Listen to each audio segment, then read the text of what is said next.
নমস্কাৰ। গঠনৰ এক বিশেষ অনুষ্ঠানলৈ মই আপোনালোকক আদৰণি জনাইছো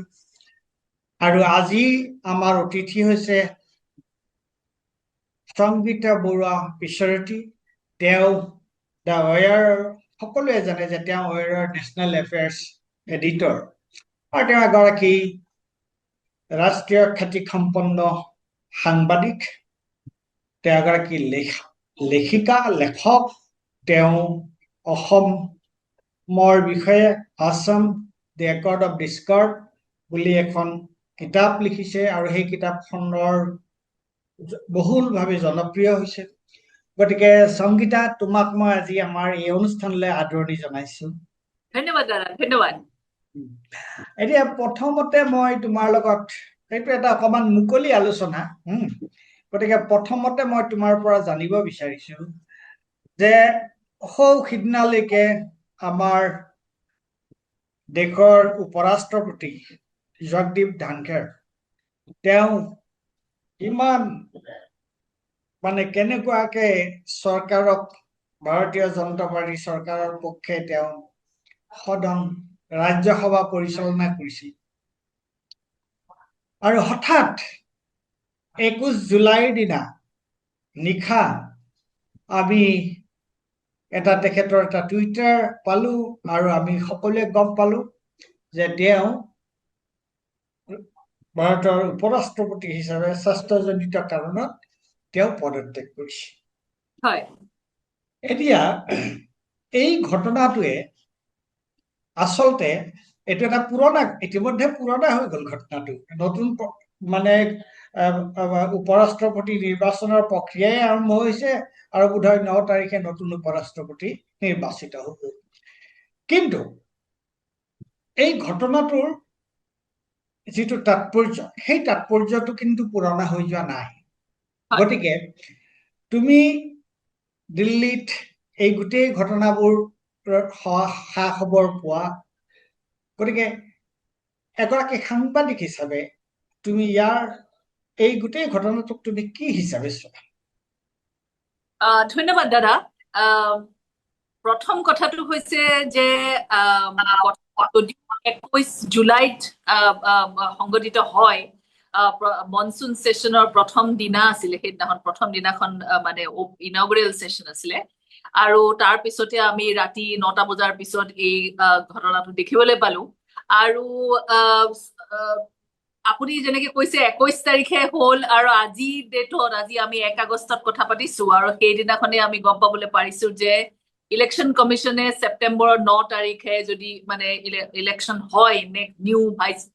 প্ৰেচিডেণ্টৰ, তাৰ ঘোষণা কৰিছে আজিৰ ডেটত। তো সেইকাৰণে কথা পতাটো আজি বৰ মানে একেবাৰে বৰ সুটেবল ডেও হৈছে আজি, যিহেতু এই খবৰটো আহিছে আজি। সেইকাৰণে আকৌ নিউজলৈ এই বস্তুটো ঘূৰি আহিছে। কিন্তু নিউজৰ পৰা আপুনি যেনেকে কৈছে কথাটো যোৱা নাই, কাৰণ প্ৰথম কথাটো হৈছে যে ভাৰতৰ ইতিহাসত প্ৰথমবাৰ এনেকে ভাইচ প্ৰেচিডেণ্টে এনেকে ৰিজাইন কৰি দিছে। তাৰমানে আগতে যদি আমি দেখিছো ভাইচ প্ৰেচিডেণ্টে ৰিজাইন কৰা, তেতিয়া কিন্তু প্ৰেচিডেণ্টৰ ইলেকশ্যনলৈ যোৱা কাৰণেহে ৰিজাইন কৰা দেখিছো। এনেকে মনচুন সেশন বা কোনোবা এটা পাৰ্লিমেণ্ট সেশনৰ আৰম্ভণিতে বা হৈ থাকোতেই অনগোয়িং সেশন এটা এনেকে ভাইচ প্ৰেচিডেণ্ট নাইকিয়া হোৱাটো কিন্তু আমি এবাৰ ভাৰতবৰ্ষৰ মানে ডেমক্ৰেটিক হিষ্ট্ৰীত আমি প্ৰথমবাৰ দেখিছো এই বস্তুটো। সেইকাৰণে কথা পতাটো তাৰ কাৰণে বৰ জৰুৰী।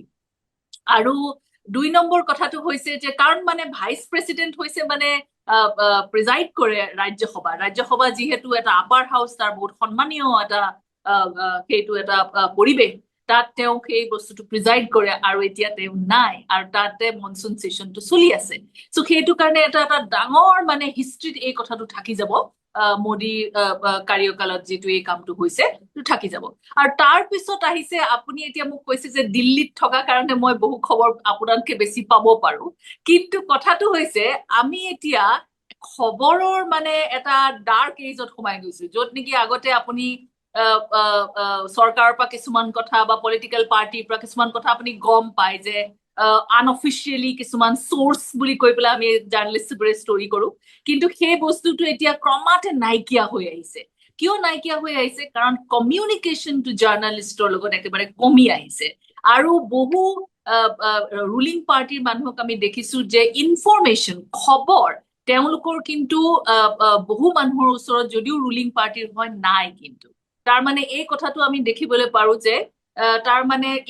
এই ডেভেলপমেন্টবোৰ যিবোৰ হয় তাৰ মানে 2-3জন ওপৰৰ মানুহৰ ভিতৰতে এই বস্তুখিনি সংগঠিত হয় আৰু পিছত মানে পলিটিকেল পাৰ্টিৰ ৰুলিং পাৰ্টি হলেও তেওঁলোকে কিন্তু পিছতহে কথাটো গম পায় এই বস্তুটো আমি এতিয়া দেখিবলৈ পালো এই ধনকাৰৰ ৰেজিগনেশ্যনৰ সময়টো তেওঁ হেল্থ কণ্ডিশ্যন বুলি দেখুৱাই পটককে নাইকিয়া হৈ গ'ল তেওঁৰ অফিচিয়েল যিটো ভাইচ প্ৰেচিডেণ্টৰ টুইটাৰ একাউণ্টৰ পৰা আহি গ'ল যে তেখেতে ৰিজাইন কৰিছে 9টা বজাৰ পিছত কিন্তু তাৰ কোনো আগজাননী আমি পোৱা নাছিল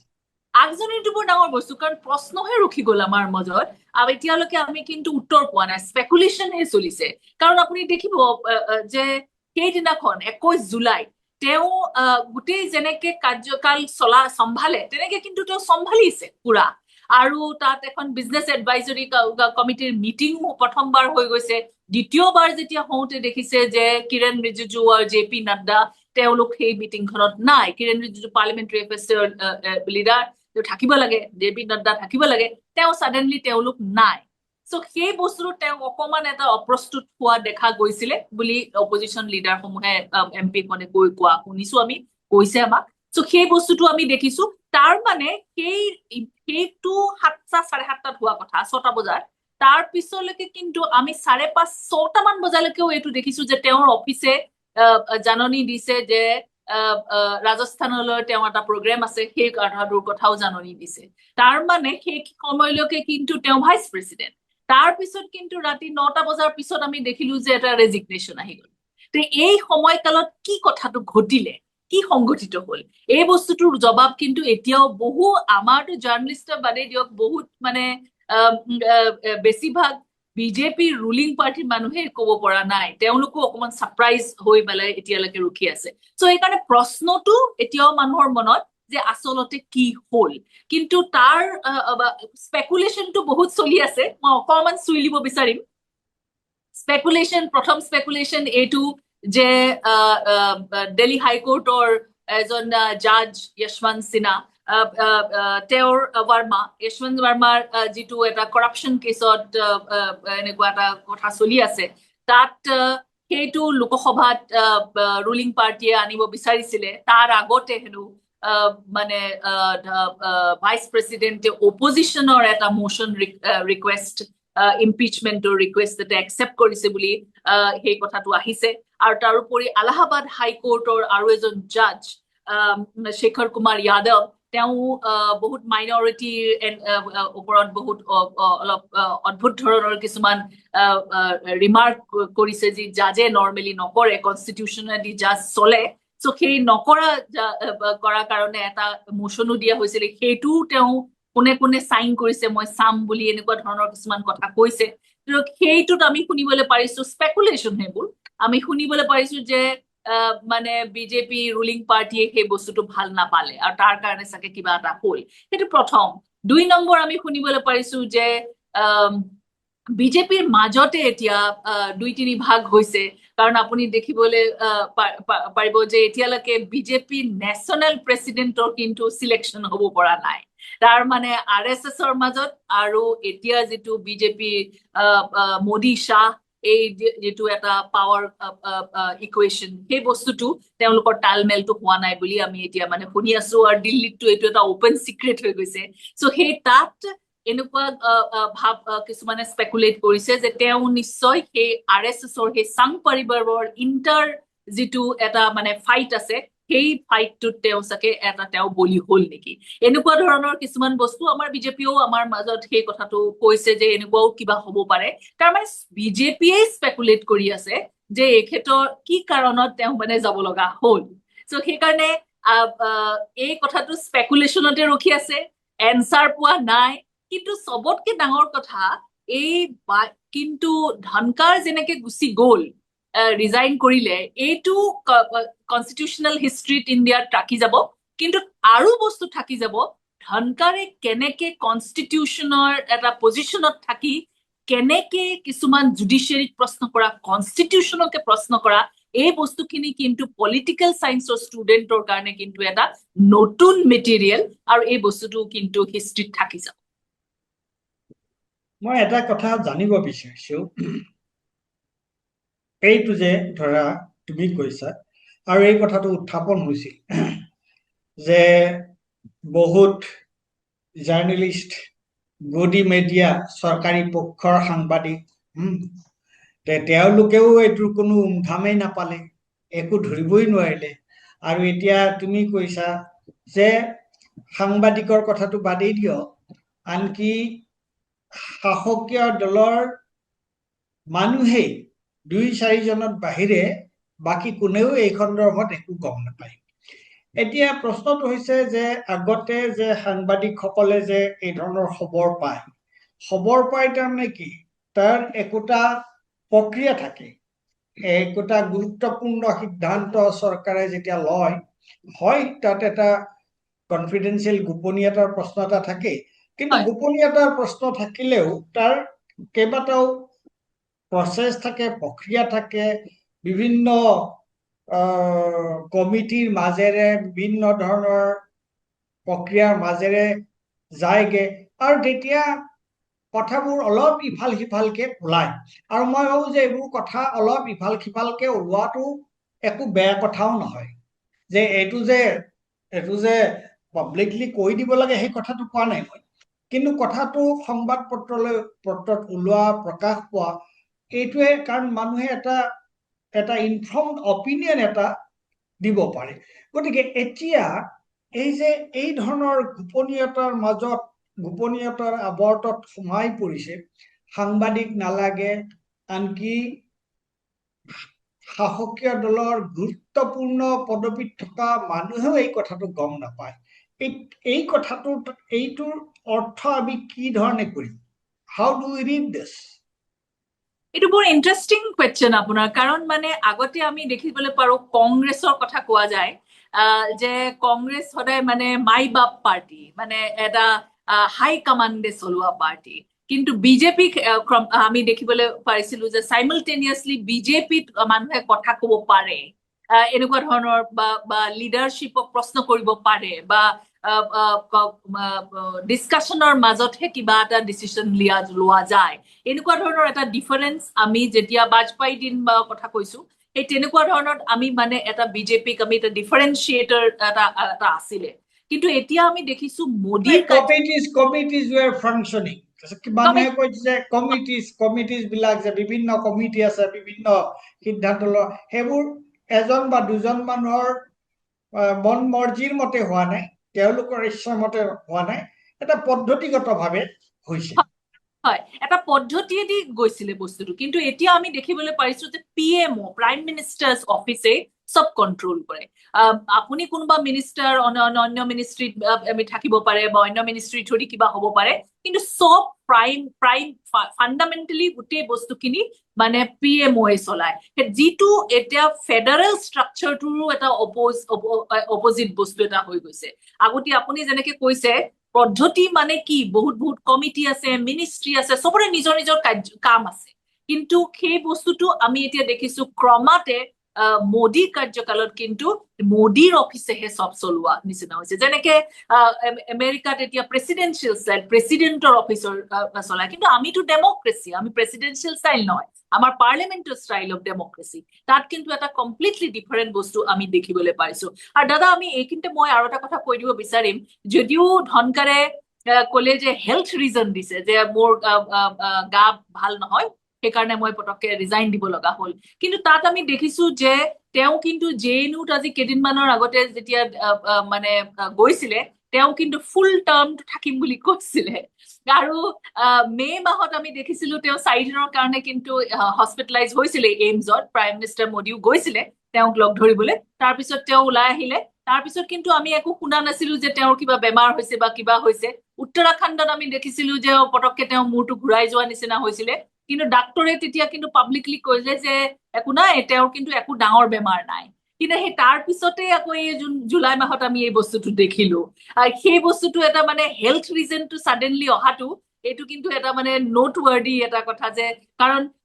কিয় মই এই কথাটো কৈছো যে আমি বহুত কিছুমান আৰু আমি ৰেজিগনেশ্যন দেখিছো মোদী কাৰ্যকালত যাৰ কোনো জবাব নাই যেনেকে আপুনি দেখিব এই Arun Goel election commissioner resign Yes. 2024 আগতে হঠাৎ আমি গম পালো যে he will resign. কোনো জবাব নাই তাৰপিছত আমি দেখিলো Arvind Subramanian chief economic Economic advisor. Advisor prime মিনিষ্টাৰৰ তেওঁ সাডেনলি ৰিজাইন কৰিলে আৰু আমি গম পালো কিবা ফেমিলি কমিটমেণ্ট হেনো আছে তাৰ কাৰণে ৰিজাইন কৰিলে তাৰপিছত আমি দেখিলো ফাইনেন্স ছেক্ৰেটাৰী সুভাষ চন্দ্ৰ গোয়েল সাডেনলি তেওঁ ৰিজাইন কৰিলে তেওঁক পাৱাৰ মিনিষ্ট্ৰীলৈ ট্ৰান্সফাৰ কৰিছিলে তেওঁ ৰিজাইন কৰি দিলে এতিয়া আমি ইমানকে গম নাপাওঁ যে আচলতে কি হৈছে এতিয়া পিছত গৈ ওলাইছে যে নিৰ্মলা সীতাৰামনৰ লগত কিবা এটা মতানৈক্য হৈছিলে চ' তেনেকে আমি বহুত কিছুমান বস্তু আমি দেখি আহিছো যেনেকে উৰিজিত পাটেলক আমি দেখিলো যে ডিমনিটাইজেশ্যনৰ পিছতে তেওঁ সাডেনলি RBI হেড ৰিজাইন কৰিলে তাক কি কাৰণে ৰিজাইন কৰিলে তো এই বস্তুবোৰ যে মানে আমিতো ডিক্টেটৰশ্বিপ নহয় আমি হৈছে আমি ডেমক্ৰেচিত এই বস্তুবোৰ বৰ ক্লিয়াৰলি আহে যিটো এটা এতিয়া ডাঙৰ বস্তু এটা আমাৰ ওচৰত আছে যিটো RTI আমি RTI আপুনি কোনো কাৰণ দিব নালাগে কমন মানুহে কোনো কাৰণ দিব নালাগে মই এই খবৰটো কিয় বিচাৰিছো মোৰ ৰাইট এইটো যিহেতু মই ভাৰতৰ ডেমক্ৰেচিৰ মই নাগৰিক মোৰ ৰাইট আছে এই প্ৰশ্নটো সোধাটো চ' সেই তাৰ ৰাইটৰ মাজতেই কিন্তু এই বস্তুখিনি আহে কাৰণ তাত কোনো ষ্টেট চিক্ৰেট নাই তো এই বস্তুটো আমি এতিয়া দেখি আহিছো যে চিক্ৰেচি যিটো আপুনি কৈছে গোপনীয়তা এইটো এটা ডাঙৰ বস্তু হৈ পৰিছে মোদী চৰকাৰৰ এটা মানে ষ্টাইল অফ ফাংচনিং তুমি কোৱা কথাৰ সূত্ৰ ধৰিয়ে মই কৈছো তুমি দুটা কথা কৈছিলা এটা হৈছে যে উপৰাষ্ট্ৰপতি ধানখড়ে তেওঁ ৰাজ্যসভাৰ পদেন অধ্যক্ষ হিচাপে তেওঁ যি ধৰণে ৰাজ্যসভাৰ কাম কাজ চলাইছিল আৰু তাত তেওঁ কেনেকুৱাকে পক্ষপাতিত্ব কৰিছিল সেই কথাটো আমি গম পাইছো আৰু তেওঁৰ বিৰুদ্ধে আনকি ইম্পিচমেণ্টৰ তেওঁৰ এটা প্ৰস্তাৱো আহিছিল গতিকে তাৰপিছত তুমি কৈছা যে আচলতে এই যিবোৰ গোপনীয়তাৰ কথা আনকি দুই এজনৰ বাহিৰে শাসকীয় দলৰ কোনেও গম নাপায় আৰু এই যিবোৰ বিভিন্ন ধৰণৰ কমিটি আছে এই কমিটিবিলাক যে নন ফাংচনেল হৈ গৈছে আৰু কেৱল সকলো সিদ্ধান্ত প্ৰধানমন্ত্ৰীৰ অফিচেই যেন সকলো সিদ্ধান্ত লয় আৰু যিটো আচলতে আমাৰ যিটো সংসদীয় যিটো পৰম্পৰা সংসদীয় যিটো নীতি নিয়ম গণতন্ত্ৰ আৰু বিশেষকে যিটো যুক্তৰাষ্ট্ৰীয় যিটো নীতি তাৰ বিৰুদ্ধে যায় এতিয়া মই তোমাক এটা প্ৰশ্ন কৰিব বিচাৰিছো যে পাৰ্লিয়ামেণ্ট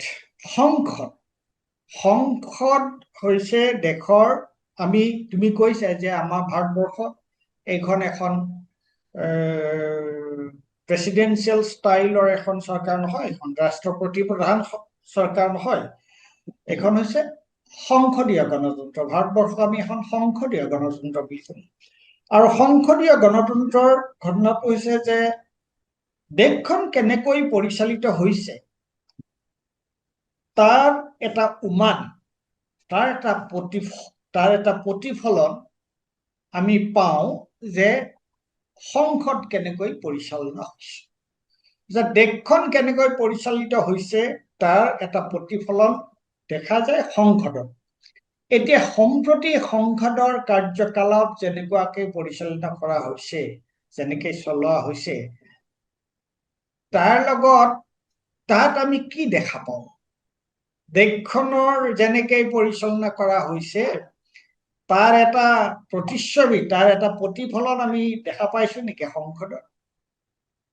চাওক মোদী কাৰ্যকালত এটা নতুন পাৰ্লিয়ামেণ্ট হাউচ আৰম্ভ হ'ল তাৰ মানে এতিয়া কিবা নতুন ৰুল বনিল নেকি তাৰ মানে কনষ্টিটিউশ্যনখনটো পুৰণা কনষ্টিটিউশ্যনখনেই চলি আছে কিন্তু আমি নতুন ঘৰটোত কিছুমান নতুন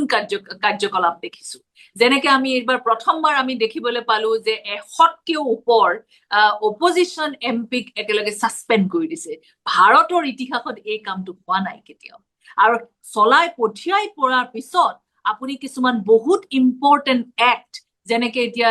পাৰ্চনেল ডেটা প্ৰটেকশ্যন এক্ট এনেকুৱা ধৰণৰ এক্টবোৰ আপুনি পাছ কৰি দিছে ভইচ ভোটত যিবোৰে আপোনাক কাইলৈ জেললৈ নিব পাৰে কিন্তু তাৰ কোনো ডিসকাশন নাই তাৰ মানে অপজিশনৰ ৰোলটোৱে নাইকিয়া যেন কৰি দিছে এনেকুৱা ধৰণৰ কিছুমান কথা আমি দেখিবলৈ পাৰিছো আৰু আমি ধনকাৰৰ কথাও যদি কওঁ তেওঁ কিন্তু কনষ্টিটিউশনখনকে প্ৰশ্ন কৰিছে সেকুলাৰ সোশিয়েলিষ্ট এই শব্দবোৰ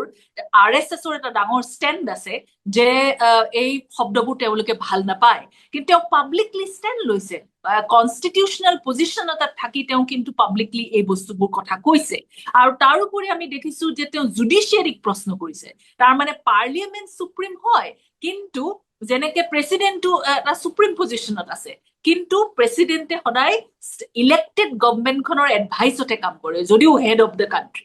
কিন্তু তেনেকে পাৰ্লিয়ামেন্টেও যদি ল বনাই যেনেকে হলেও কিন্তু জুডিচিয়াৰী হৈছে কাষ্টডিয়ান অফ দ্য কনষ্টিটিউশন তাৰ মানে কাইলৈ কনষ্টিটিউশনত যদি কিবা বিফলতা দেখে বা ভালকে চলা নেদেখে সুপ্ৰিম কোৰ্টে কিন্তু তাক ডিসিশন লয় তাৰ ওপৰত সো সেই এন্টিটিটোক সেই ইনষ্টিটিউশনখন কিন্তু তেওঁ বেয়াকে কোৱা দেখা পালো মানে কনষ্টিটিউশনাল পজিশনত থকা এনেকুৱা ধৰণৰ কাৰ্যকলাপ আমি আগতে কিন্তু কনষ্টিটিউশনৰ এই পজিশনত থকা মানুহ বা পাৰ্লিয়ামেন্টৰ ভিতৰত আমি এই বস্তুবোৰ দেখা নাই তো এই নতুন কথা এইবোৰ আমি দেখিছো এইখিনি মই এটা কথা ক'ব বিচাৰিছো তুমি যেটো প্ৰশ্ন উত্থাপন কৰিলা যে কোন সুপ্ৰিম অথৰিটি কোন যে পাৰ্লিয়ামেন্ট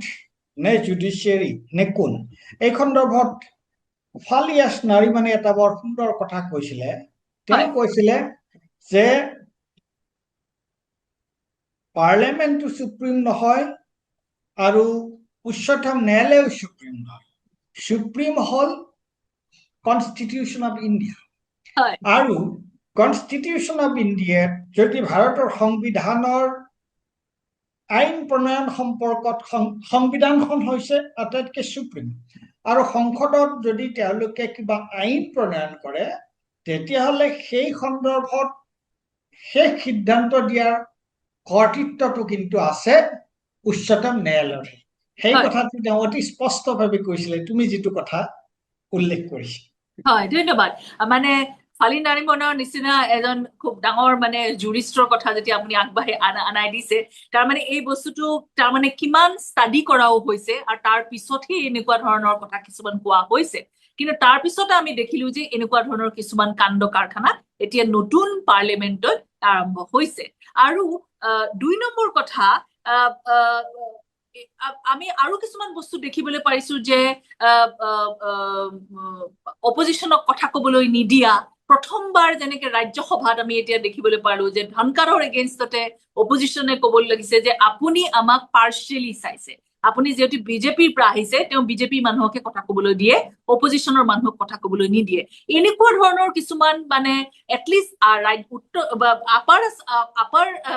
হাউচত এই বস্তুখিনি আমি আগতে দেখা নাছিলো সেই তেনেকুৱা বস্তুবোৰ আমি এতিয়া দেখিবলৈ পাৰিছো তাৰ পিছত আমি দেখিবলৈ পাৰিছো যে জাৰ্নালিষ্টক মানে ৰিপৰ্টিং কৰিবলৈ নিদিয়া পাৰ্লিয়ামেন্টৰ ভিতৰত সোমাবলৈ নিদিয়া বহুত কিছুমান মানে আইডেন্টিটি কাৰ্ড নিদিয়া বহুত দিনলৈকে নিদিয়া সেই তেনেকুৱা ধৰণৰ পাৰ্লিয়ামেন্টত যেন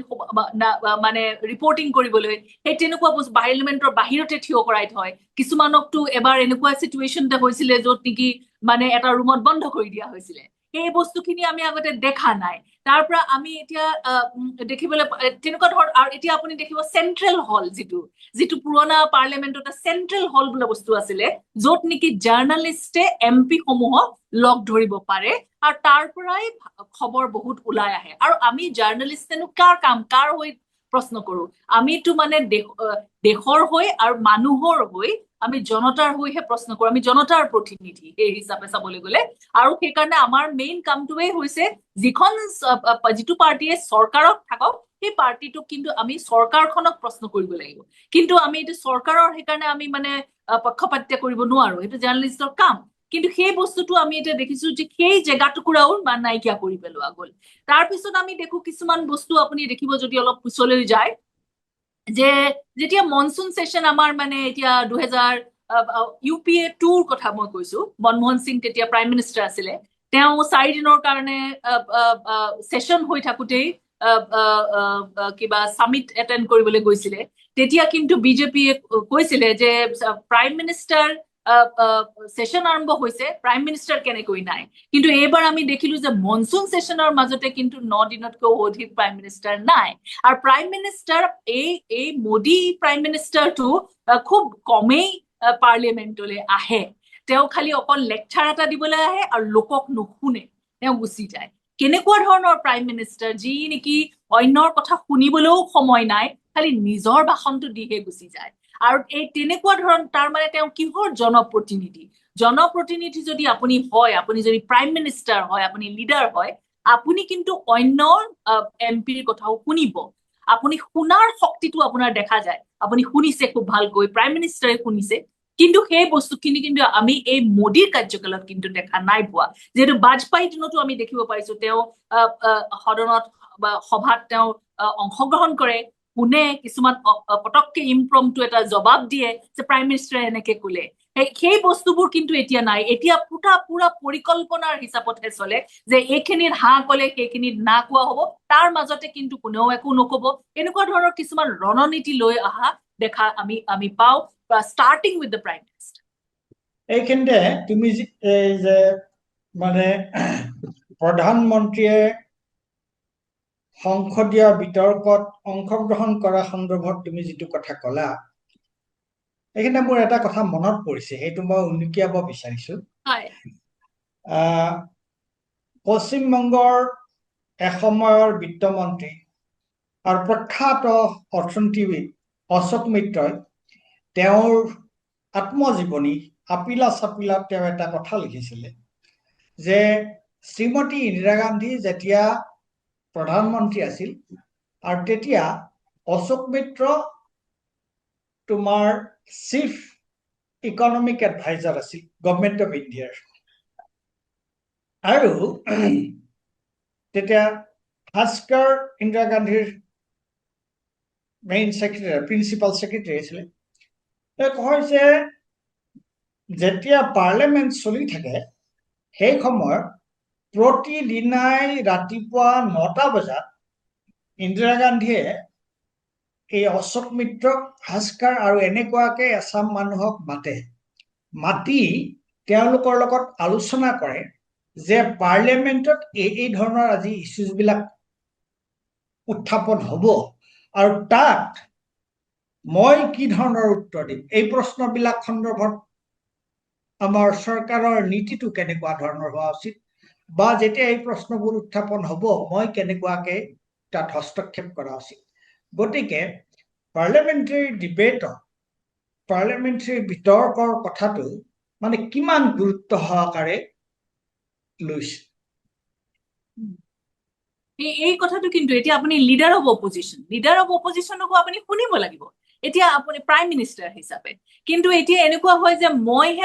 মই মোৰ কথাহে শুনিব লাগিব। আৰু আপুনি দেখিবলৈ পাৰিব যে টিভিত যিখিনি আমি দেখিবলৈ পাওঁ, চিধা প্ৰচাৰণ সেইখিনি দেখুৱাই দিছে, আপোনাৰ লাইভ দেখুৱাই দিছে প্ৰাইম মিনিষ্টাৰক, কিন্তু লিডাৰ অফ অপজিশ্যনক নেদেখুৱায়। তাৰমানে অপজিশ্যনৰ যিটো কাম, যিটো ৰোল, সেইটো আচলতে এখন দেশত,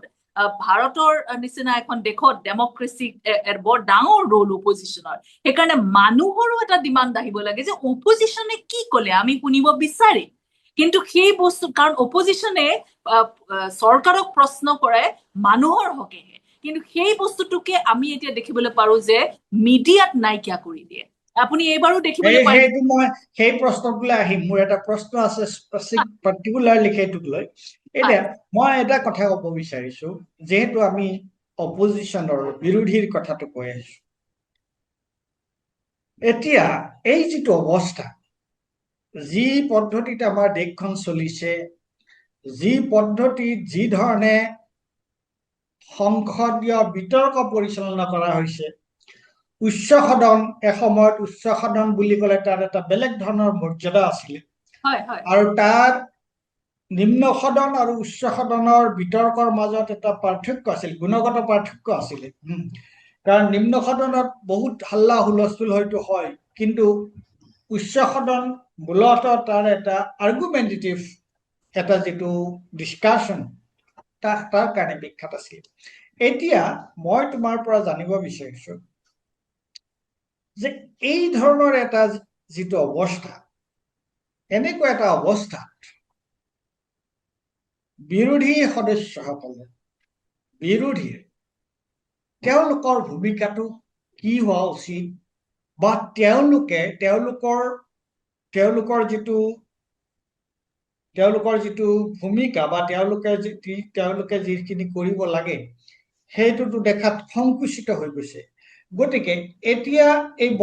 বৰ্তমানৰ যিটো অৱস্থা, এই অৱস্থাত বিৰোধীৰ যিটো ভূমিকা, সেই সন্দৰ্ভত তুমি কি ক'ব বিচাৰা? আমি পাৰ্লিমেণ্টত সদায় এই বস্তুটোৱে দেখি আহিছো, পাৰ্লিমেণ্টাৰী হিষ্ট্ৰীত যদি আমি দেখো যে অপজিশ্যনত যোন থাকে তাকো আমি খুব ভালকে শুনিব লাগে। কাৰণ অপজিশ্যনত কিছুমান মানে আমি যদি হিষ্ট্ৰীলৈ চাওঁ তেতিয়া দেখো যে পাৰ্লিমেণ্টাৰী ডিবেটত অপজিশ্যনৰ লিডাৰে কিখিনি কথা কৈছে সেইখিনি কিন্তু তাৎপৰ্য বহুত বেছি হৈ যায়। কাৰণ তেওঁ এটা ধৰণে প্ৰশ্ন কৰে সেই যিখন গভৰ্ণমেণ্ট অফ দ্য ডে, সেইদিনাখনৰ যিটো চৰকাৰ সেই প্ৰশ্ন কৰে। সেইকাৰণে আমি আগতে এতিয়া গোটেই যিটো আপুনি দেখিব যে বিজেপিৰ টপ লিডাৰ মানে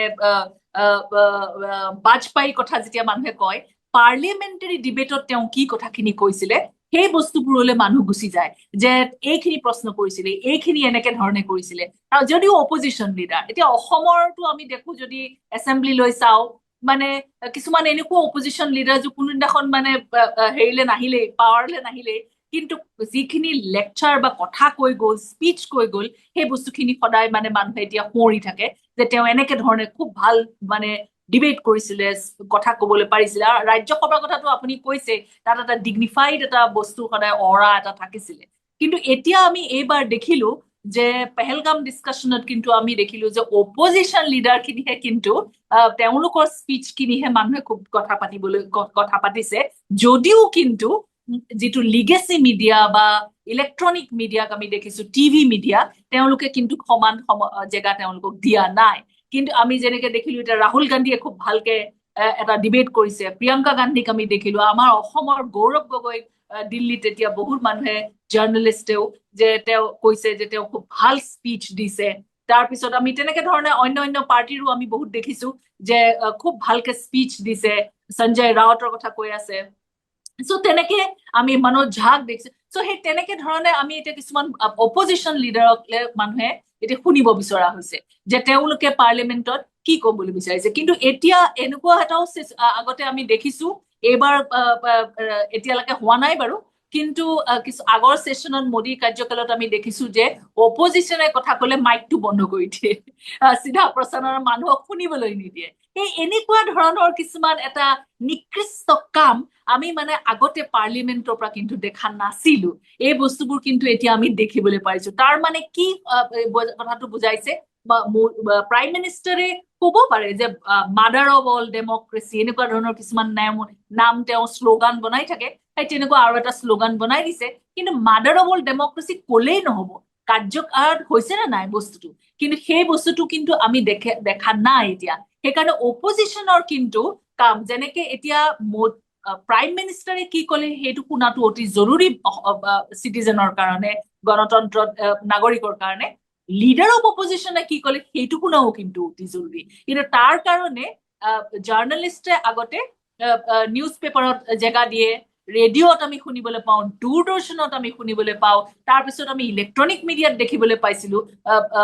2013লৈকে। তাৰপিছত কিন্তু আমি এইটো ক্ৰমাতে কমি অহা দেখিছো। আৰু সেইটো মোৰ হিচাপত ডেমক্ৰেচিৰ কাৰণে মানে এটা সুখবৰ নহয়। কিন্তু এইটো তুমি এটা গুৰুত্বপূৰ্ণ কথা কৈছা যে আমি তেতিয়া সৰু, তোমাৰ চাগে জন্মই হোৱা নাই নেকি, তেতিয়া আমিও হাই স্কুলতে আছিলো বোধহয়, তেতিয়া গৌৰীশংকৰ ভট্টাচাৰ্য, গৌৰীশংকৰ ভট্টাচাৰ্য তেওঁ অপজিশ্যনৰ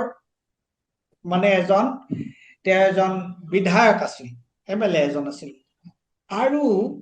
বাতৰি কাকতত মোৰ মনত পৰিছে তোমাৰ লগত এই কথা পাতি থাকোঁতে মনত পৰিছে তুমি কোৱাৰ কাৰণে মোৰ মনত পৰি গৈছে এই পুৰণা কথা যে দৈনিক অসমত তেতিয়া অসমৰ বাতৰি কাকত এখনেই আছিলে অসমীয়া বাতৰি কাকত দৈনিক অসমেই আছিলে দৈনিক অসমত প্ৰথম পৃষ্ঠাত ওলাইছিল যে গৌৰীশংকৰ ভট্টাচাৰ্যৰ কি প্ৰশ্ন কৰিছে গৌৰী বিধানসভাৰ অধিৱেশন চলি আছে গৌৰীশংকৰ ভট্টাচাৰ্যই কি প্ৰশ্ন কৰিছে আৰু প্ৰশ্ন কৰি গৌৰীশংকৰ ভট্টাচাৰ্যৰ প্ৰশ্নত শাসকীয় দল একেবাৰে ধাৰাসায়ী হৈ গৈছে এই ধৰণৰ কথা আমি শুনিবলৈ পাইছিলোঁ সৰুতে গতিকে এইটো এটা অত্যন্ত গুৰুত্বপূৰ্ণ কথা এতিয়া আৰু এটা মোৰ তোমাৰ এই পাৰ্লামেণ্টাৰী প্ৰচিডিংছৰ ৰিপৰ্টিঙৰ কথাটোলৈ মই আহি আছো তুমি যদিও মাজে মাজে কৈ আছা তাৰ মাজতে এটা কথা লক্ষ্য কৰিছো যে তুমি ক'লা যে পাৰ্লামেণ্টত আমি এই স্পীচবিলাক দেখা পাইছো আমি ৰাহুল গান্ধীৰ আমি স্পীচ দেখা পাইছো আমি গৌৰৱ গগৈৰ স্পীচ দেখা পাইছো গৌৰৱ গগৈ আমাৰ তোমাৰ গৌৰৱ গগৈয়ে কেনেকুৱা ধৰণে এতিয়া চৰকাৰী পক্ষক তেওঁ ধাৰাসায়ী কৰি দিছে ব্যতিব্যস্ত কৰি দিছে কিন্তু মই এটা বস্তু লক্ষ্য কৰিছো যে পাৰ্লামেণ্টত ডিছকাশ্যন হ'ল ডিবেট হ'ল বাহিৰত এতিয়া পাৰ্লামেণ্টত কোৱা কথাৰ কাৰণে পাৰ্লামেণ্টৰ বাহিৰত যিটো আক্ৰমণ চলিছে সেইটো দেখি পেলাই মই অলপমান আচৰিত হৈছো এই সন্দৰ্ভত তুমি কি কোৱা এইটো এটা বৰ আচৰিত কথা আগতে আমি দেখিছিলো যে যেতিয়া আমি মানে পাৰ্লামেণ্ট কাভাৰ কৰিলো তেতিয়া আমি দেখো যে সংসদ যেতিয়া সেশনত থাকে মানে সাংসদে বাহিৰত কথা নকয় মোৰ প্ৰথমবাৰ যেতিয়া 2014 চনত মোদী প্ৰথম কাৰ্যকালত মোৰ এবাৰ মনত আছে কিৰেণ ৰিজিজুক মই কিবা এটা প্ৰশ্ন কৰোঁতে তেওঁ মোক কৈছিল যে সেশনত আছে পাৰ্লামেণ্ট মই কিন্তু এতিয়া কথা পাতিব নোৱাৰিম সেই যিটো লেগেসি আছিলে কিন্তু প্ৰথম অলপ 6-8 মাহ এবছৰ আমি কিন্তু সেই বস্তুটো দেখিবলৈ পাইছিলো ক্ৰমাতে আজিৰ ডেটতটো একোই নাই সব টেলিভিছনলৈ গুচি যায় জিটি কথা কয় আৰু কোনো কথাৰ তাৎপৰ্য নাই আৰু ইমান বেয়াকে ভাষা ইউজ কৰা যায় এই ভাষাৰ বস্তুটো যেটো আমি দেখিছো যে মানে যত নেকি আপুনি অকমান ভদ্ৰ সমাজ এখনৰ ভদ্ৰ ভাষাৰ কথাখিনি কিন্তু একেবাৰে নাইকিয়া হৈ গৈছে এবাৰ আমি দেখিছিলো যে গৌৰৱ গগৈয়ে কিছুমান প্ৰশ্ন কৰিছে কিন্তু লগে লগে আমি দেখিছো যে হোম মিনিষ্টাৰ তেওঁ ভাৰতৰ হোম মিনিষ্টাৰ তেওঁ কোনো তাৎপৰ্য নোহোৱা কথা কিছুমান মানে কৈ দিছে যিটো নেকি যত নেকি আমি মানে অকমান আচৰিত হ'ব লগা হৈছে যে এনেকুৱা ধৰণৰ কিছুমান মানে টকিং পইণ্ট দি যাক ইংৰাজীত কয় মিডিয়াৰ কাৰণে যেনেকা মাইকটো লৈ থিয় হ'ব পাৰে তাক টকিং পইণ্ট এটা দি দিছে যাতে তেওঁ ওলাই আহিলে পটককে প্ৰশ্নটো তেওঁ সুধিব পাৰে এনেকুৱা ধৰণৰ তাৰমানে গোটেইটো এটা পাব্লিচিটিত চলা বস্তু এটা এনেকুৱা ধৰণৰ এটা মেচিনাৰী ক্ৰিয়েট কৰি দিছে কিন্তু সেই বস্তুটো আমি দেখিছো আৰু এইটো মই কোৱা নাই যে অকল অপজিশনাল লিডাৰে খুব ভদ্ৰ আৰু অন্যখিনি নহয় তেনেকুৱাও নাই হোৱা কিন্তু আমি দেখিবলৈ পাৰিছো যে ডিবেটটো যেতিয়া হয় তেতিয়া ডিবেটটোত চৰকাৰৰো এটা যিখিনি গভৰ্ণমেণ্ট অফ দ্য ডে যোনটো চৰকাৰ পাৰ্টি যিটো পাৰ্টি চৰকাৰত আছে বহুত জিম্মেদাৰি থাকে যে আপুনি এটা লেভেললৈ এটা ডিসকাশন অনাৰটো আপোনাৰ অতি আৰু দায়বদ্ধতা আমি দেখিছো যে এতিয়া দায়বদ্ধতাটো নাইকিয়া হৈছে পাৰ্লিয়ামেন্টৰ ফ্লোৰত আপুনি তাৰ মানে কাক জবাব দিছে আপুনি সেই এমপিয়ে প্ৰশ্ন কৰা এমপিটোক জবাব দিয়া নাই তেখেতক জবাব দিয়া নাই আপুনি জবাব দিছে ভাৰতৰ নাগৰিক তেওঁ ভাৰতৰ নাগৰিকৰ ৰিপ্ৰেজেন্টেটিভ হিচাপে সুধিছে তাৰমানে আপুনি ফ্লোৰ অফ দা হাউসত ভাৰতৰ নাগৰিকক জবাব দিছে কিন্তু তাত জবাবদিহি নাই আপুনি যদি কিবা প্ৰশ্ন এটা খুদে তেওঁ কিবা এটা গালিগলজ পাৰিহে বা কিবা বেয়াকে কৈয়ে আগবাঢ়ি গুচি যায় তেওঁ ইমান এৰোগেন্সটো ক'ৰ পৰা আহিছে এইটো এৰোগেন্স বুলি ক'ব লাগিব তাৰ মানে আপুনি যদি জবাবদিহি নাই আপুনিতো এতিয়াও ডেমক্ৰেচিতে আছে আজিলৈকেতো আমি মানে ডিক্টেটৰশ্বিপলৈ যোৱা নাই তেতিয়া সেই জবাবদিহিটো আমি দেখিবলৈ নাই পোৱা আৰু সেই একেটা বস্তুৱে আমি দেখিবলৈ পাইছো যদি প্ৰেছ কনফাৰেন্সটো আজিলৈকে প্ৰাইম মিনিষ্টাৰে পতাই নাই ডেমক্ৰেচিৰ প্ৰেচিডেণ্ট হৈ পেলাই ডেমক্ৰেটিক কাণ্ট্ৰি এখনৰ প্ৰেচিডেণ্ট হৈ তেওঁ আজিলৈকে প্ৰেছ কনফাৰেন্স এখন পতা নাই আৰু তাৰ পিছত যদি আমি প্ৰেছ কনফাৰেন্স দেখিছো যদিও হোম মিনিষ্টাৰৰ তেওঁক যদি কিবা প্ৰশ্ন কৰা যায় তেওঁ সেই প্ৰশ্নখিনি জবাবেই নিদিয়ে মই দেখিবলৈ পাইছিলো আমাৰ অসমৰে জীয়ৰী জাৰ্নেলিষ্ট ৰীমা শৰ্মা আজি অলপ দিনৰ আগতে হোম মিনিষ্টাৰৰ প্ৰেছ কনফাৰেন্সত তেওঁ মণিপুৰৰ কথা শুনিছিলে তেতিয়া তেওঁ খুব বেয়াকে কিবা কিবি কৈ দিছে যে মানে জবাবটো কিন্তু দিয়া নাই তেওঁ জাৰ্নেলিষ্ট হিচাপে শুনিছে কিন্তু কোনো পাৰ্চনেল কথা নাই মই তেতিয়া ভাবিছো যে এনেকুৱা এটা কেনেকুৱা এটা চিটুৱেশ্যনত আমি সোমাই গৈছো প্ৰশ্ন কৰিবলৈও নিদিয়ে প্ৰশ্ন কৰিলে তাৰ জবাব নিদিয়ে আৰু বেয়াকে কথা জবাব দি দিয়ে এই এটা হোম মিনিষ্টাৰ ভাৰতৰ এই তেনেকুৱা ধৰণৰ কিছুমান বস্তু আমি দেখিবলৈ পাৰিছো আৰু অসমতো আমি দেখিবলৈ পাৰিছো আগতে আমি দেখিছিলো সৰ্বানন্দ সোণোৱালৰ দিনতো কিন্তু অভদ্ৰামী আমি দেখা নাই আমি ৰিপৰ্টাৰক অলপ ভদ্ৰ হিচাপে কথা কোৱা আমি দেখিছো কিন্তু আজিৰ ডেটত এই কথাটো ক'ব লাগিব প্ৰেজেণ্ট হিমন্ত বিশ্ব শৰ্মা যি চিফ মিনিষ্টাৰ আছে ৰিপৰ্টাৰৰ লগত খুব ভালকে কথা নাপাতে অনবৰতে এটা ইয়াতো কোনোবা তেওঁৰ অ'নাৰৰ কথা কৈ দিব কিবা বা কিবা অন্য কথা বেয়াকে কৈ দিব জবাবটো আপুনি আচৰত যদি নাই আপুনি নো কমেন্ট বুলিও কৈ গুচি যাব পাৰে আপুনি এটা ভদ্ৰ মানুহৰ এটা চিনাকি দিছে আপুনি তাৰ মানে কথাটোৰ জবাব আপোনাৰ ওচৰত নাই বা আপুনি জবাব দিব বিচৰা নাই আপুনি নো কমেন্ট কৰি ওলাই গুচি গৈছে বা কিবা এটা ভালকে কৈ ওলাই গৈছে কিন্তু সেই বস্তুটো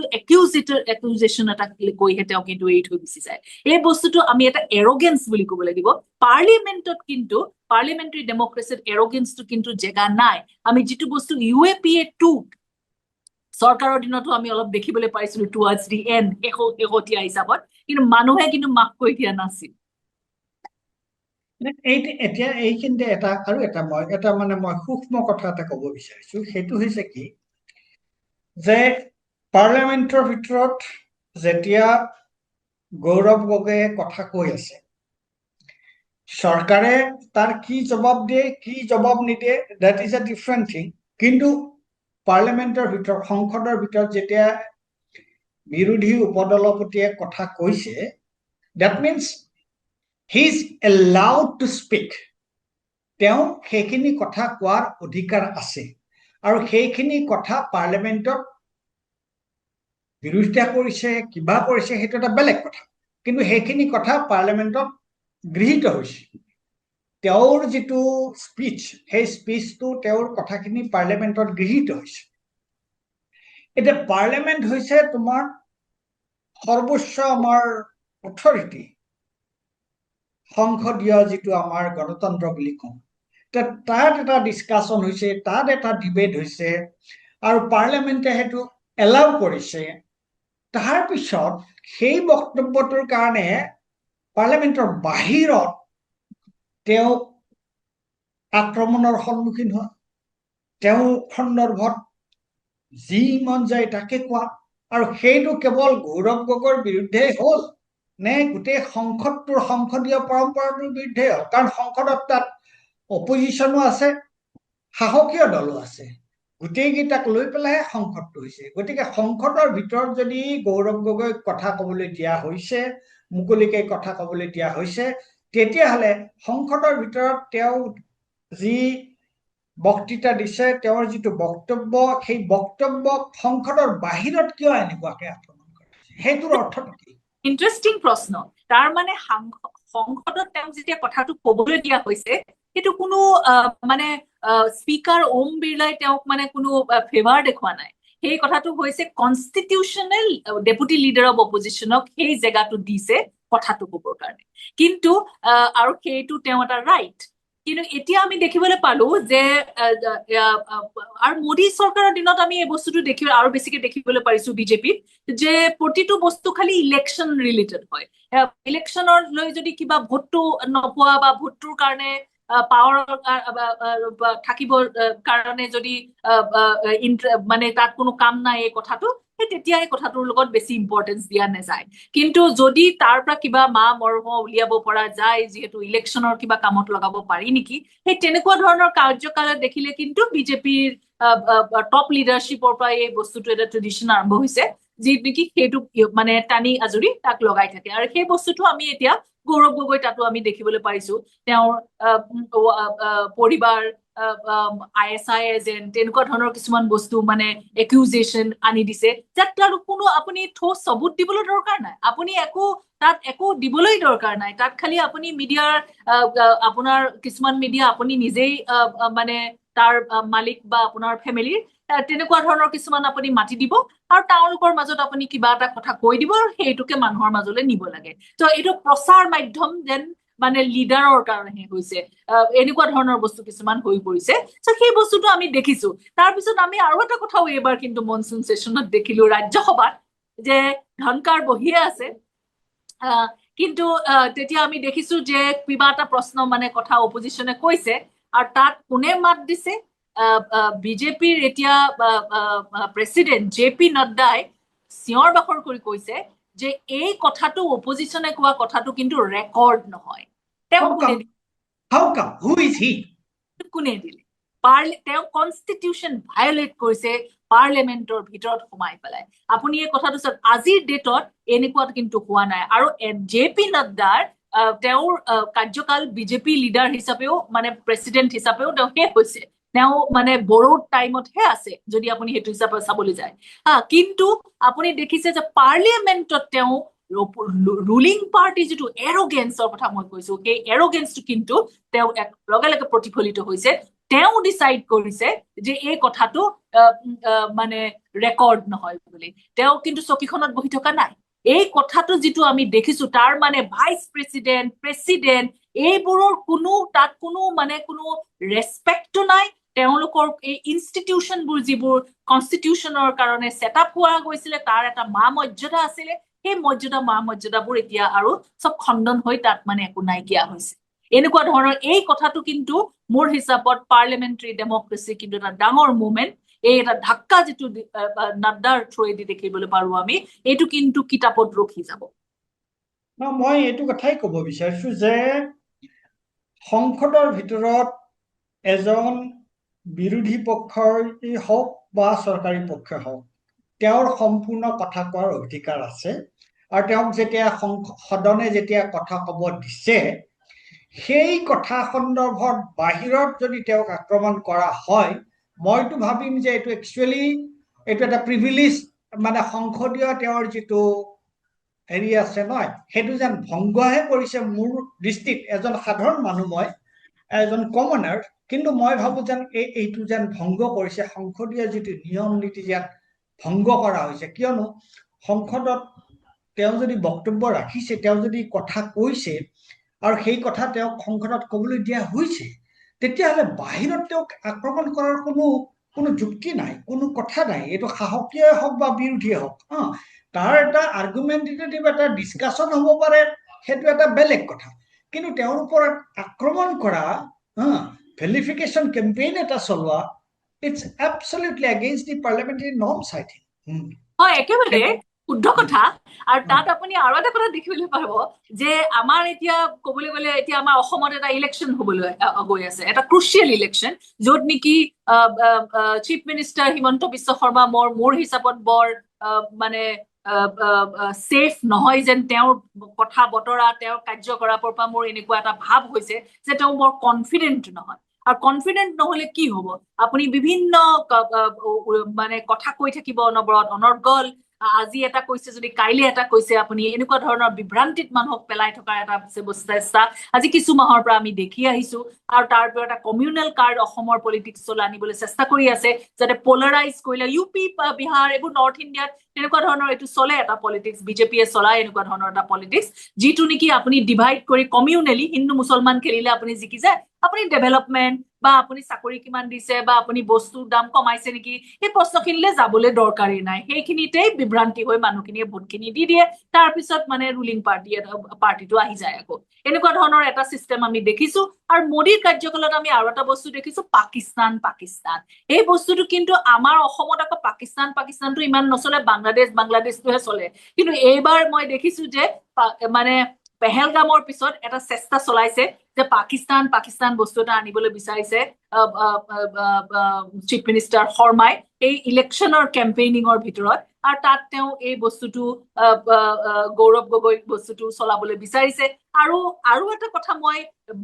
ক'বলৈ জৰুৰী মই যিটো দেখিছো এটা নটিচ কৰিছো দূৰৰ পৰা হলেও যে এইটো এনেকুৱা হৈছে যে অসমত পাৰ্টিকুলাৰলি মই আপাৰ আসামৰ পৰা আহো মই আপাৰ আসামত মই দেখো সঘনাই এতিয়া মই দেখিবলৈ পাৰিছো যে মানুহে চিফ মিনিষ্টাৰৰ ৱাইফৰ লৈ ফেমিলি লৈ এটা কিছুমান একিউজেশ্যন আনিছে কৰাপশ্যনৰ এলিগেশ্যন আনিছে ল্যান্ড গ্ৰেবিঙৰ এলিগেশ্যন আনিছে কিছুমান বস্তু এনেকুৱা ধৰণৰ কিছুমান মানুহে এতিয়া মানে ড্ৰয়িং ৰুমত পাণ দোকানৰ মুখত ৰাস্তাত এনেকুৱা ধৰণৰ কথা কিছুমান যিহেতু পোল বাউণ্ড ষ্টেট এখন সেই তাত এই বস্তুখিনি আৰম্ভ হৈছে তাত কিন্তু মই ভাবিছো যে মোৰ হিচাপত চিফ মিনিষ্টাৰ চিন্তিত আৰু সেই কাৰণে এতিয়া আমি দেখিবলৈ পাইছো যে গৌৰৱ গগৈৰ ৱাইফৰ ওপৰত পাকিস্তানৰ ISI এনেকুৱা ধৰণৰ কিছুমান বস্তু আনি দিয়া হৈছে আৰু এটা কথা আপুনি জানিব গৌৰৱ গগৈয়ে সেই কথাটো কৈছে যে মইতো মানে পাকিস্তানলৈ গৈছো হয় কিন্তু মই নৰেন্দ্ৰ মোদী যোৱাৰ আগতে গৈছো এতিয়া কাৰণ ভাৰতে পাকিস্তানক এনিমি কাণ্ট্ৰি ডিক্লেয়াৰ কৰা নাই তেওঁ যেতিয়া গৈছে এনিমি কাণ্ট্ৰি ডিক্লেয়াৰ কৰা নাই আৰু তাৰ মানে তাত যোৱাৰ কোনো প্ৰাৱধানো নাই কোনো তাত কোনো প্ৰতিবন্ধিত কৰা নাছিল সো এই কথাটো প্ৰতিবন্ধিত কৰিলে তেওঁ গৈছে তেওঁ কিবা এটা ক্ৰাইম কৰিছে তেতিয়াহলে আৰু এই কথাবোৰ যে কৈ আছে ISI কানেকশ্যন আমুক তামুক এইবোৰ কোনো ভিত্তি নোহোৱা আৰু এটা কথা আপুনি মানে কোনো ভিত্তি দি পেলাই কিবা ক'লেও বুজিবলৈ পাৰো কিন্তু মানুহক টুৱাই আছে যে এতিয়া আমি দেখিবলৈ পাৰিলো অমিত শ্বাহেও এতিয়া পাৰ্লিয়ামেণ্টত টুৱাই আছে কথাটো আমুক তাৰিখে আহিব আমুকৰ তামুক তাৰিখে আহিব এনেকুৱা ধৰণৰ কিছুমান কথা কৈ পেলাই মানুহক মানে বিভ্ৰান্তিত পেলাই আছে যদি আপোনাৰ ওচৰত ইমানেই ঠোস খবৰ আছে আপুনি ইমান দিন কেনেকে ৰখিছে কাৰণ এইটোতো নেশ্যনেল চিকিউৰিটিৰ কথা আছে নেশ্যনেল চিকিউৰিটিৰ লিংক থকা এটা বস্তু আপুনি কেনেকে প্ৰেডিক্ট কৰি দিছে আপুনি এষ্ট্ৰলজাৰ নেকি মই ছেপ্টেম্বৰ 6 তাৰিখে আমুকৰ 9 তাৰিখে তামুকৰ 20 তাৰিখে মই আপোনাক খবৰ দি আছো বুলি আপুনি কেনেকে ক'বলৈ পাৰিছে আৰু নেশ্যনেল ইন্টাৰেষ্টত থকা বস্তু এটাত আপুনি আজিয়ে খবৰ দিব লাগিব যদি দেশৰ কাৰণে এই বস্তুটো বেয়া হৈছে আৰু যেহেতু মানে সাংসদ এই বস্তুটো আমি দেখিছো আৰু তাৰ পিছত আমি আৰু এটা কথা দেখিছো যে গৌৰৱ গগৈ পাৰ্টিকুলাৰলি এটেক কৰাৰ আৰু এটা কথা আমি দেখিছো যিহেতু তেওঁৰ ডিলিমিটেশ্যনৰ পিছত তেওঁৰ মানে পাৰ্লিমেণ্টাৰী চিটটোৱে নাইকিয়া হৈছিলে তিতাবৰ যোৰহাট নতুন তেওঁৰ কাৰণে আৰু তেওঁ খেলিছিল আৰু তাৰ পিছত কিন্তু বিজেপিক বহুত দিনৰ পিছত কিন্তু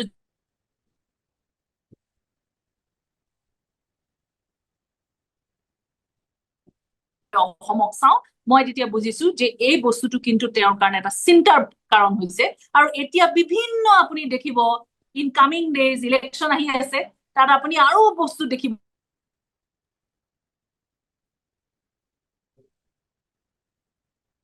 এটেক কৰিবলৈ গৌৰৱ গগৈক এটেক কৰিবলৈ ওচৰত চাগে বেছি বস্তু নাই মোৰ হিচাপত যিহেতু ৰুলিং পাৰ্টি যেতিয়া কোনোবা থাকে ৰুলিং পাৰ্টিত থাকিলে অপজিশ্যনে এটেক কৰিবলৈ বহুত বস্তু সাৰ মৰ্ম থাকে এতিয়া আপুনি ৰুলিং পাৰ্টিত নাই ইমান বছৰ এতিয়া আপোনাৰ ওচৰত একো নাইও তেতিয়া আপুনি এতিয়া মানে এই নতুন কিছুমান মানে কাহিনী যাক ইংৰাজী নেৰেটিভ বুলি কয় ক্ৰিয়েট কৰিবলগীয়া হৈছে আৰু মোৰ হিচাপত সেই তেনেকুৱাই কিছুমান কাণ্ড হৈছে আৰু ইলেকশ্যনলে আমি এতিয়া অলপ দিন আছে মানে আৰু দেখিবলৈ পাম মোৰ হিচাপত আমি আকৌ কথা পাতিব লাগিব নতুন কথা উলিয়াব নিশ্চয় তোমাৰ লগততো মই ৰেগুলাৰলি প্ৰতি মাহে একোটা অনুষ্ঠান কৰিব বিচাৰো এটা কথাটো পেহেলগামৰ কথাটো উলিয়ালা এটা বৰ মজাদাৰ কথা এটা আছে এইটো হৈছে যে পেহেলগাম পেহেলগামত আক্ৰমণ হল তাৰপিছত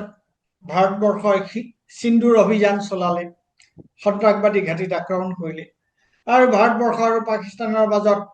সামৰিক উত্তেজনাৰে বৰ বেয়া ধৰণে বাঢ়ি গল আৰু হঠাৎ এদিন ভাৰত আৰু পাকিস্তানৰ মাজত চুক্তি কৰা হল চিজ ফায়াৰ ঘোষণা কৰা হল এতিয়া ৰাহুল গান্ধীয়ে কৈ আছে সবেই কৈ আছে যে চিজ ফায়াৰটো হল আমেৰিকাৰ প্ৰেচিডেণ্ট ৰাষ্ট্ৰপতি ডোনাল্ড ট্ৰাম্পৰ কাৰণে আৰু ডোনাল্ড ট্ৰাম্পে এতিয়ালৈকে 24 বাৰ নে 25 বাৰ কৈছে যে ভাৰত আৰু পাকিস্তানক মই ব্যৱসায় বাণিজ্যৰ ভয় দেখুৱাই তেওঁলোকক মই মানে যুদ্ধ বিৰতি ঘোষণা কৰিবলৈ বাধ্য কৰে এতিয়া আমাৰ ফৰেইন মিনিষ্টাৰ শিৱশংকৰে কৈছে যে নাই কোনো বিদেশী ৰাজ্যৰ আমি হেৰি হোৱা নাই কাৰো অধীনত কৰা নাই মোদীয়েও কৈছে কৰা নাই কিন্তু মোদীয়ে এতিয়ালৈকে এবাৰো কোৱা নাই, যিটো ৰাহুল গান্ধীয়ে কৈছে এবাৰো কোৱা নাই যে নাই ট্ৰাম্পে এইটো মিছা কথা কৈছে। ট্ৰাম্পৰ নামটো ল'বলৈ কিয় ইমান ভয়? ভয় নহয়, মোৰ হিচাপত তাত কিবা এটা সত্যতা আছে কৰবাত নহয় কৰবাত, যিটো নেকি তেওঁ কবলৈ অলপ দিগদাৰী হৈছে প্ৰথম কথাটো। আৰু সেইটো যিহেতু সেইটো কথাটো যদি কৈ দিয়ে তেতিয়াহ'লে তেওঁ লিডাৰশ্বিপত এটা দাগ লাগে। এতিয়া এনেকুৱা কৰা হৈছে যে প্ৰাইম মিনিষ্টাৰৰ কাৰণেহে তেওঁৱে যুদ্ধ ডিক্লেয়াৰ কৰিব পাৰে, তেওঁহে যুদ্ধ বন্ধ কৰিব পাৰে, তাত কোনো আৰ্মিৰো কাম নাই। এনেকুৱা ধৰণৰ এটা চিটুৱেশ্যন ক্ৰিয়েট কৰা হৈছে, এটা অৰা ক্ৰিয়েট কৰা হৈছে যে মোদী হে তো মুমকিন হে, এনেকুৱা ধৰণৰ কিছুমান কথা চলি আছে। এতিয়া প্ৰথম কথাটো কিন্তু পেহেলগামৰ কথা পাতিবলৈ হলে এইটো কথাটো বৰ জৰুৰী যে ইমানখিনি মানুহ নিৰ্দোষী মানুহ মৰিলে। আৰু মানুহখিনি গৈছিল কিয়? মানুহখিনিয়ে গৈছিল এই কাৰণে কাৰণ মোদী চৰকাৰৰ পৰা এই বস্তুটো আহিছিলে যে এতিয়া জম্মু এণ্ড কাশ্মীৰ একেবাৰে ছেফ, তাত আৰু কোনো মানে টুৰিজিমহে চলিছে, সেইকাৰণে আপোনালোক যাব পাৰে, কাশ্মীৰ অতি ধুনীয়া জেগা, সেইকাৰণে বহু মানুহ গৈছে, চৰকাৰক বিশ্বাস কৰি গৈছে। আৰু চৰকাৰক বিশ্বাস কৰি যোৱাৰ পিছত কিন্তু ইণ্টেলিজেন্স ফেইলিয়াৰ এটা হৈছে। এই কথাটো বাৰম্বাৰ প্ৰশ্ন কৰিছে অপজিশ্যনে, কিন্তু তাৰ জবাব এতিয়ালৈকে নাই। এইটো বৰ ডাঙৰ কথা, কাৰণ জবাবদেহি মানুহ লৈ জবাবদেহি থাকিব লাগিব চৰকাৰখনত। এতিয়া যদি ৰেলৱে আগতে এক্সিডেণ্ট এটা হয়, ৰেলৱে মিনিষ্টাৰ ৰিজাইন দিয়ে, তাৰ মানে তেওঁ এটা জবাবদেহি আছে। আজিকালি সেইবোৰ ভাবিবই নোৱাৰে এইবোৰ কথা। তো সেই তেনেকুৱা ধৰণৰ এটা এৰগেন্স আমি এতিয়া দেখিবলৈ পাৰিছো। আৰু ২ নম্বৰ কথাটো হৈছে যে নট অনলি মানে ট্ৰাম্পলৈ একো ক'ব পৰা নাই, এইটোও এডমিট কৰিবলৈ দিগদাৰী হৈছে যে ভাৰতৰ কিছুমান যে মানে জেট, যিটো ৰাফাল জেট, তেনেকুৱা এতিয়া ক্লেইম কৰিছে যে 4খন বা 3খন তেনেকুৱা ডাউন কৰিছে বুলি পাকিস্তানৰ আৰ্মিয়ে। তেতিয়াহ'লে যদি সেইটো এডমিট কৰে, কাৰণ তেতিয়া এডমিট কৰিলে কি হ'ব যে পাকিস্তানৰ কিমান নাইকিয়া কৰিলা, সেইটো হোৱা নাই। কাৰণ হলে তেওঁলোকৰ খবৰ নিশ্চয় মোদী চৰকাৰে আমাক জনালেহেঁতেন, তাৰ মানে হোৱা নাই। চ' সেইকাৰণে এই কথাটো কোৱা নাই। চ' সেই তেনেকুৱা ধৰণৰ কিছুমান বস্তু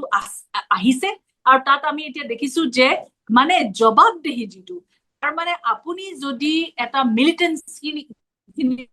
যদি সোমাই আছে, আপুনি মিলিটেন্স যদি সোমাই আছে, আপোনাৰ কৰবাত ইণ্টেলিজেন্স ফেইলিয়াৰ হৈছে। যেনেকে মুম্বাই এটেকত ইণ্টেলিজেন্স ফেইলিয়াৰ হৈছিল সেই সময়ত, আৰু তেতিয়া সেই বস্তুটো এডমিট কৰিব লাগিব, চৰকাৰখনে এডমিট কৰিব লাগিব।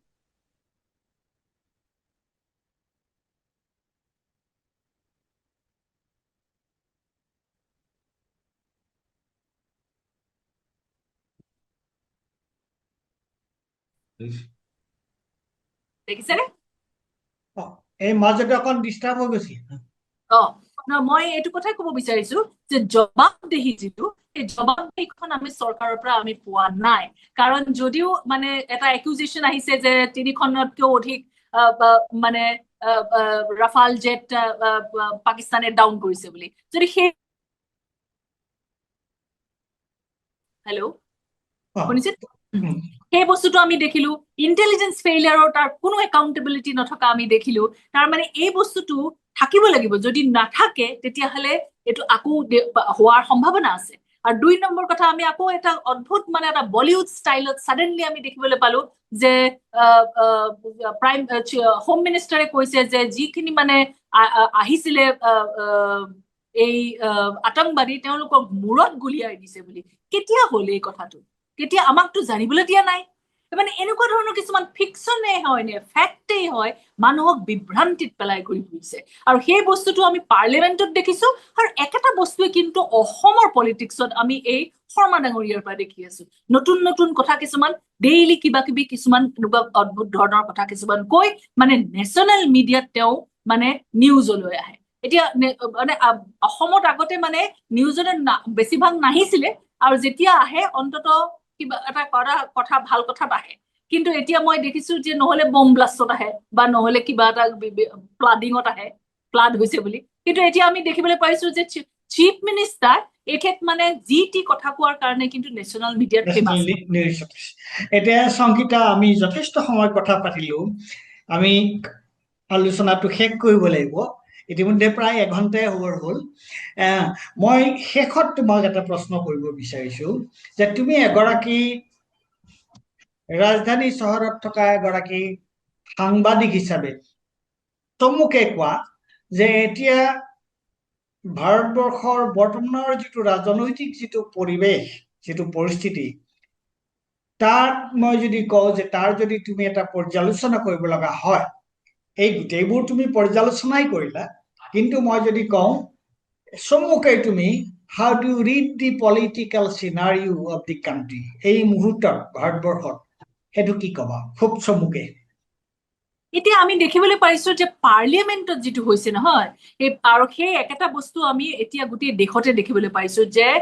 মানুহ, তাৰ মানে of the people, by the people and for the people বুলি কোৱা হৈছে। কনষ্টিটিউশ্যনে এই কথাটো কৈছে যে ভাৰতবৰ্ষত ডেমক্ৰেচি মানুহৰ কাৰণে, মানুহৰ হকে। কিন্তু এতিয়া আমি বহুত বস্তু দেখিছো যে মানুহৰ নাম লৈ লৈ কিছুমান ভাষণ